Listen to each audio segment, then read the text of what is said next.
Hello, I'm Andrew Sherman of Jones Day. I'm here with my co-host Karen Kerrigan of the Small Business Entrepreneurship Council. We're on the set of Growth Without Barriers. I want to thank AT&T for all of their support of these webcasts.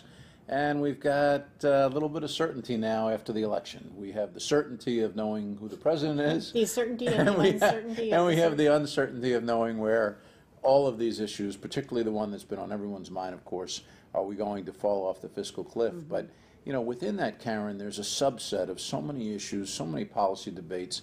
You know, it really feels like election part two.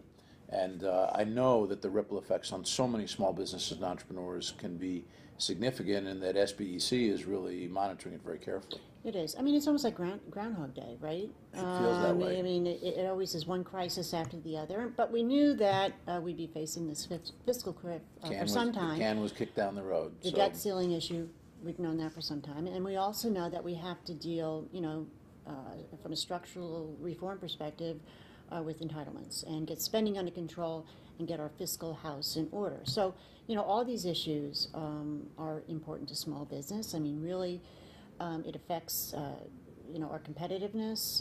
It affects the health of our economy. You can't have this uncertainty when it comes to policy and when it comes to, you know, how much government is going to be, you know, sucking up in terms of private resources and its share of GDP. Right. I mean, you can't have that. And we've talked about this before. I mean, small business and entrepreneurs need to do their strategic and business planning for the year and for the upcoming year. And while you'll never have perfect certainty, it's very difficult to do any type of strategic growth planning with this much uncertainty. I mean, in terms of hiring new people, making new commitments, developing new products and services. You know, if I was sitting at the helm of a small company right now, I'd be in wait and see mode. Right. Not in grow mode. Right. And well, I don't think the election really sort of boosted confidence in the business community. I do think, though, that in terms of the fiscal cliff and in terms of what businesses or business owners were expecting and are expecting, I think they've hedged their bets and have built a tax increase and, you know, some of these tax expirations into their planning, you know, in terms of what they think they're going to have in terms of resources and, you know, money to invest back into their business. I mean, certainly, you know, they're not going to be doing a lot of hiring because they are still looking at a lot of the regulations that are making their way in terms of healthcare, in terms of the outlook for the economy. You know, they don't see robust growth. I mean, we're not expected to have robust growth. Well, because it's having a direct impact on consumer demand. I mean, consumers now are hearing they may lose their mortgage interest deduction. Mm-hmm. They're hearing, you know, about less money in their pocket due to higher taxes, loss of certain deductions. You know, if I was thinking about buying a new piece of furniture or making a home improvement commitment or, you know, going out and spending any, you know, large consumer purchase, I got to pull back now and see how it's going to impact my budget, impact my pocketbook. But, you know, if you look at the weekend Black Friday Christmas sales, you would think that, you know what I mean? We're like, we're living in boom times. Everybody's getting in their last minute shopping before filing for bankruptcy. Exactly, right, yeah. exactly. I think maybe we're all in denial. That's so right. we went out and we shopped. If we're going to be bankrupt, we want to have a big TV to watch the economy fall off the cliff. That's right. Exactly. But look, this is what, you know, my members, small business owners, entrepreneurs are telling the White House, are telling their members of Congress. You know, we've been weighing in with the White House. We'll be weighing in with the congressional, the House leadership next week. Is, you know, we really first the campaign has to end. You know, there has to be leadership. Right. The partisanship needs to end. And right. you know, but we just don't understand why you can't extend these tax relief measures for another year. Why can't you do that? Now, the president. He did it a couple of years ago because he said you shouldn't raise taxes in an uncertain, weak economy. Well, if you look at it, our economy is. So why can't we extend taxes for another year and use next year, now, early next year, to put together a major, you know, fiscal package, you know, something that, you know, gets us so back. We're not under the gun of 5 weeks, people thinking about the holidays.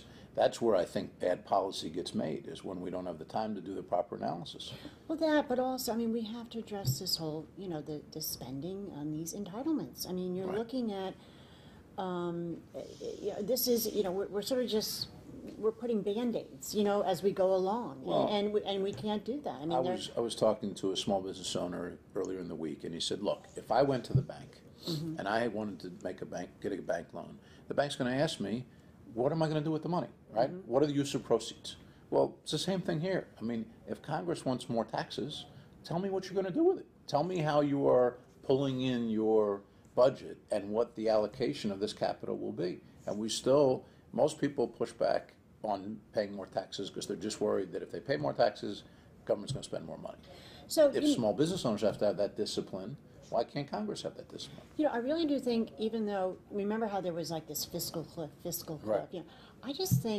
I think there's been this level of acceptance in the public, and certainly with my members, many of my small business owners, that we actually might go over the cliff. And I do think there is this resignation that might happen. And